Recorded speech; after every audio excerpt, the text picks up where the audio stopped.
কেজির চালের ভাত খায় দৈনিক গড়ে 14 বছরের নাবালক। আজব কিশোরের খাবারের জোগাড় হন্যে দিনমজুর বাবা জিশান শেখ, বয়স 14 বছর। বর্তমানে স্থানীয় স্কুলে নবম শ্রেণীর ছাত্র। ওজন 140 কিলো। তবে এমন এক বিরল প্রজাতির রোগের কারণে রীতিমতো দিশেহারা অবস্থায় পড়েছে তার পরিবার। নাবালকের প্রতিদিনের খাবার খেতেই হিমশিম খাচ্ছেন পরিবার।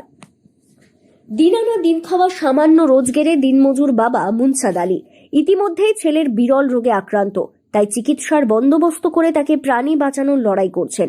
যদিও 14 বছরের জিশানের খাবার জোগাড় করতে হিমশিম খেতে হচ্ছে। বাচ্চাটা 14 বছর প্লাস বয়স হলো, 1 কুইন্টাল 30-35 কেজি ওজন, ওয়েট।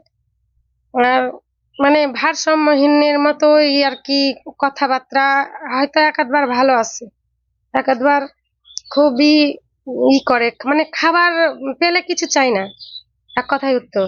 আর ওর জেদ জেদ যেটাই মন বলবে সেটাই করবে ও। যখন পেটে খিদা লাগে তখনই বেশি করে। ওকে ওর মানে মাথায় একাধবার এমন মানসিক সমস্যার মতো দেখা দেয়। আমি তো একজন অসুস্থ মানুষ, আমি ধরেন ওকে সব জায়গায় নিয়ে যেতে পারছি না। ওর আব্বা একটা কাঠ মিলে কাজ করে। সাগরদিঘির কাবিলপুর গ্রামের বাসিন্দা মুনসাদের 2 ছেলে ও 1 কন্যা সন্তান।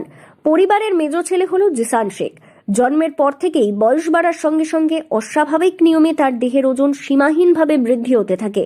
শুরু থেকেই খাবার বেশি দিতে হয়, পরে বয়স যত বৃদ্ধি হয়েছে ওজন ততটাই বৃদ্ধি হয়েছে। এখন প্রতিদিন প্রায় 2 থেকে 3 কিলো চালের ভাত লাগে জিশানের জন্য।